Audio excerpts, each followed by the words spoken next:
Despite my efforts to be kind, it's disheartening that my sister-in-law spoke with an icy tone, seemingly pushing me away. She remained resolute about claiming my brother's estate and showed no willingness to compromise. I couldn't shake the growing anxiety that enveloped me, casting a shadow on my spirits. I'm Kathy Morgan, a 27-year-old doctor at a university hospital. My brother recently passed away, and today marks his funeral. I find myself at his house, surrounded by people who remember him. Amidst the crowd, Jocelyn, my brother's wife, approached me. "Ah, there you are, Kathy. I'm glad I found you. You've been working hard today. Could we talk over there for a bit?" Jocelyn asked, initiating a conversation. "Yes, Jocelyn." "Sure," I replied, following her. My brother and Jocelyn married 3 years ago and moved into the spacious house where we grew up. The house, meticulously built by our parents, boasted a large garden and other features. Despite our comfortable living arrangements, our family faced challenges. My mother battled a chronic illness, confining her to a hospital since my early childhood. My father's wealth allowed us a comfortable life, but he too succumbed to overwork and joined my mother in death. Left alone in the large house, my brother and I became each other's company. Though he continued living there and flourished in his medical career, I ventured into a life of my own after university. The days leading up to my brother's funeral passed in a blur. As we moved from crowded rooms to quieter hallways, Jocelyn approached me with a grave matter. "Actually, there's something I need to talk to you about, Kathy. It might seem too soon after the funeral, but it's about the inheritance. It's a very important matter." So, I believed it was necessary to have a discussion with you beforehand. However, I found myself bewildered and uneasy as Jocelyn suddenly broached the topic of inheritance. Are you talking about my brother's inheritance?" I asked, seeking clarification. "Yes, that's right. Since we don't have children, the inheritance would be between you and me. Legally, I would get 3/4 and you 1/4, so I would inherit $1 million, Jocelyn explained, her hand covering her mouth, a subtle smile forming. Her revelations didn't stop there. "Oh, and I'll be taking this house too. After all, it's the house where I lived with Henry, and it's filled with our memories as his wife. It's only natural that I inherit the house, right?" She continued. "What I wanted to confirm with you, Kathy, was this. You don't have any objections, do you?" Jocelyn spoke gently and calmly, but there was a lack of the expected sorrow over losing her husband. I had only met Jocelyn at my brother's wedding, making this our second encounter. The indescribable unease I felt during our first meeting returned as I observed her behavior. Back then, I only vaguely understood, but now, after losing my brother, she seemed to be revealing her true nature. Unable to contain my discomfort, I confronted Jocelyn.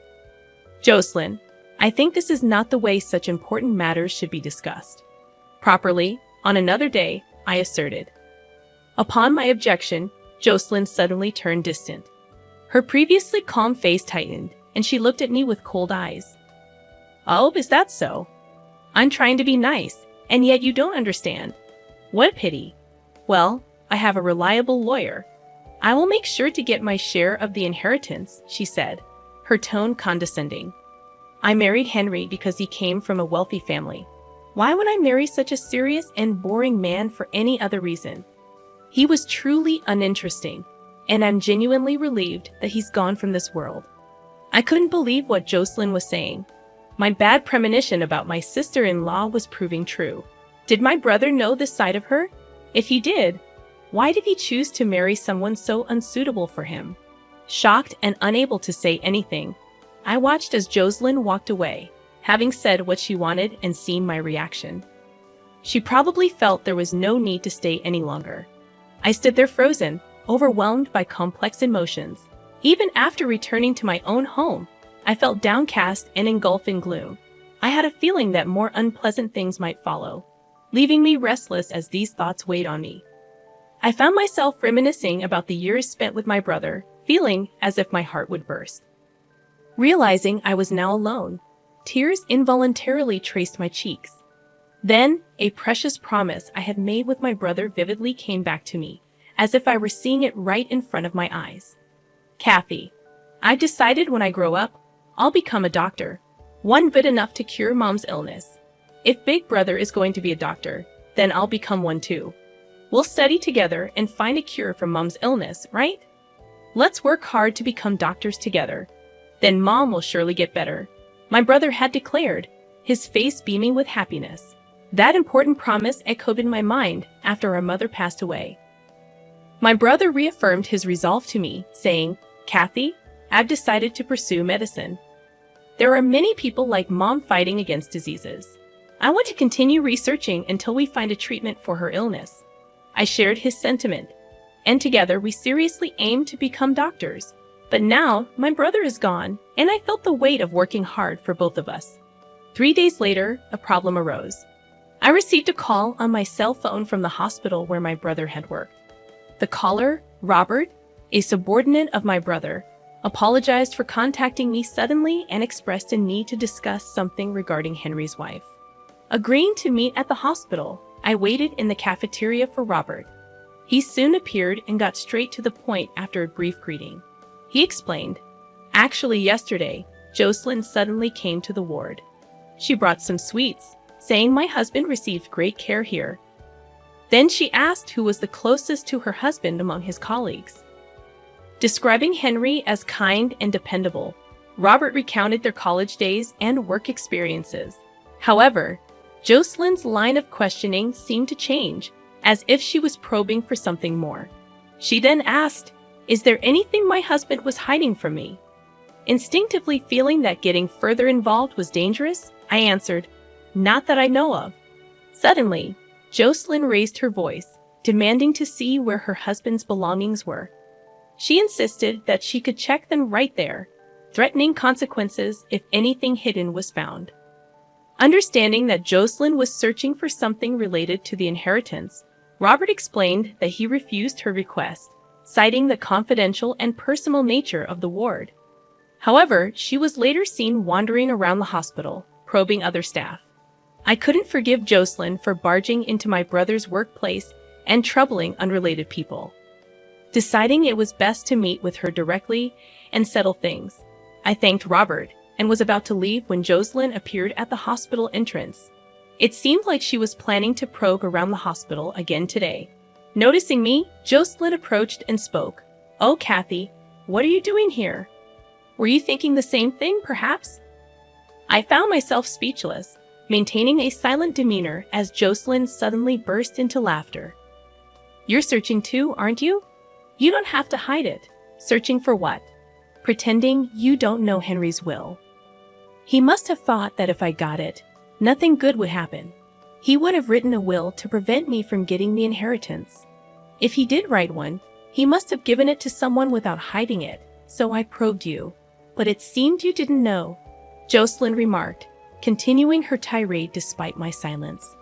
"But really, Henry's sister, not knowing anything, he must not have trusted you. You didn't hear anything even when Henry was suffering, did you? Henry didn't rely on you, it seems," she continued, her words hitting me like a barrage. My head spun, and I gradually lost track of what my sister-in-law was saying. "Given your reaction, you really didn't know. About a year ago, I noticed Henry's demeanor was different, so I asked him if something was wrong. Then he said he might be ill with the same disease as your mother. He looked very troubled.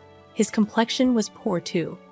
Henry was often busy and away, and I was out too, so we didn't see each other much at home. But I noticed something was wrong with him. He must have been suffering mentally. As for me, I married him thinking I never have to worry about money. To be burdened with caring for a chronically ill husband was the last thing I wanted," Jocelyn confidently explained, seemingly unaware of the impact her words had on me. In shock, particularly about Henry suffering from an illness, I stood there stunned. Henry sounded normal during the occasional phone calls. He must have hidden it, not wanting to worry me. But I should have noticed something was wrong. We were the only siblings, and I didn't even know that he was suffering from the same illness as our mother. It was terrifying, especially since I had witnessed our mother suffer from it. While I was lost for words in shock, Jocelyn pressed on. "Are you blaming yourself, Kathy? Honestly, you and your brother are too serious and gloomy. It's sickening. I can't wait to get the inheritance and say goodbye to such dreary people." After her cutting remark, Jocelyn was about to leave when Robert's voice came from behind me. "Excuse me, is this really a conversation to have in the middle of the hospital? Frankly, it's a disturbance. There are other patients here. If you're done, please leave." "Robert, is that you? Were you eavesdropping just now? That's very polite of you." Even if Jocelyn raises her voice, if it's a conversation I don't want to hear, I can't help but overhear it. Jocelyn retorted, turning around with a surprised expression. "Ah, Dr. Hansen, weren't you abroad? When did you return?" "Ah, yes, that's right. I departed from there the day before yesterday and just returned. I was supposed to come back sooner, but my flight was delayed. You're Kathy Morgan, Henry's sister, right? I was just about to go see you. This is perfect timing." "Yes, I am Henry's sister," I awkwardly responded to the sudden conversation. Scott, seemingly searching for something, began rummaging through his bag. "Where is it?" "Ah, here it is. Here you go. This is Henry's will. He asked me to give it to you if he died. Sorry, it's late." "I'm glad I could finally deliver it," Scott explained, handing me Henry's will enclosed in a brown envelope. I couldn't help but wonder why my brother gave the will to Scott. "Why did my brother give this to you, Scott?" "I know, right? I've been friends with Henry for a long time. You might not remember me, Kathy. Do you recognize this?" Scott showed me 3 moles on the back of his right hand. As a child, I saw those moles and said they looked like the Big Dipper. "Ah, those moles. Could it be Scotty?" Scott used to live nearby and was my brother's best friend. I affectionately called him Scotty, and we often played together. He moved away in high school, and I had completely forgotten about him. "Kathy, you remembered. That's great. I reconnected with Henry when I became a doctor. I'd always felt we were similar, but I never imagined we'd end up in the same profession. Henry talked about surprising you with our reunion, but then he found out about his illness. That's when he came to me with a request. He knew I also had a law degree, so I guess that's why he trusted me with his will," Scott explained. Finishing his explanation, Scott turned toward Jocelyn, addressing her with a cold tone. "Ah, about the inheritance, you might want to give up. Deceiving a kind-hearted person like Henry might work, but not with me. Unfortunately for you, Henry was aware of your cunning nature. He asked me to watch over his wife, in case something happened to him. I've been getting reports from his subordinates about your abnormal behavior, Jocelyn. You were planning to find the will, forge it, and claim the inheritance, weren't you? But if it's too late now, it's in your best interest to back off quietly. Besides, Henry said the right use of the inheritance is something only my sister Kathy would understand." "I see, so that's how it is. But to trust a sister who didn't even know about her brother's illness to leave a large sum of money to such a young girl, really, what was he thinking? Who knows what she'll use it for?" Jocelyn maintained a defiant attitude, but her face had paled slightly. Looking around, I noticed a crowd had gathered due to the commotion. Among them were young doctors talking to each other. "Hey, isn't that the person who wrote that paper and made headlines recently, right?" I was thinking the same. That's Kathy Morgan, Henry's sister. I read her paper on rare disease research, and it was truly impressive. I heard she's going to do research abroad soon.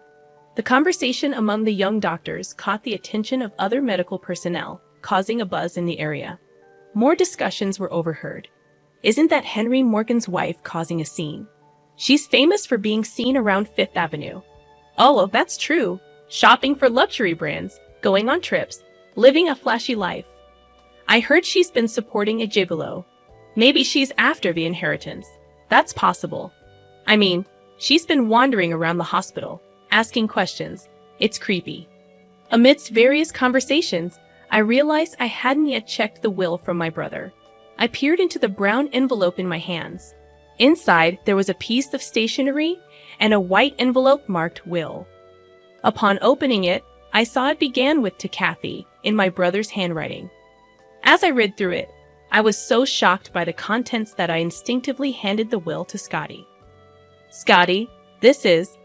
After reading the will, Scotty smiled quietly and addressed Jocelyn. Jocelyn, it seems you've lost. Henry was planning to end his marriage with you. The letter says so. About the marriage certificate you forced him to write. It seems Henry never submitted it, so he wanted to assure his sister that she could rest easy. You and Henry were effectively in a common law marriage. You never had any right to the inheritance in the first place.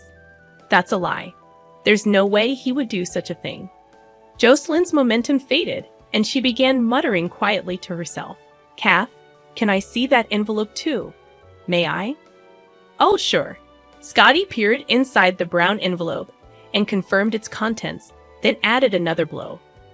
Here's the official will as well, Jocelyn. If you want to see for yourself, I won't stop you. Feel free. Jocelyn's face turned ashen, and she looked visibly upset. She seemed at a loss for words, her lips trembling. Continuous criticism of Jocelyn rose from the onlookers. Jocelyn, now without an escape, was frozen in place. Soon, the hospital's administration, alerted by the commotion, had the crowd dispersed to their respective duties. When I looked up again, Jocelyn was gone. After that day, she disappeared from our family home and never reappeared before me. Following my brother's will, I inherited the estate. My research paper on the rare disease that affected my mother and brother received high acclaim, leading me to relocate overseas to continue my research. Part of the inheritance was used as a donation to help those suffering from the rare disease, and the rest was allocated for research funding. Scotty, my brother's best friend, and now more than that, became my life partner. We, as medical colleagues working abroad, are planning to register after our marriage this June. Our hope to free more people from the grip of the disease that afflicted my mother and brother remains unchanged. Together as husband and wife, we aim to continue our research, supporting each other along the way.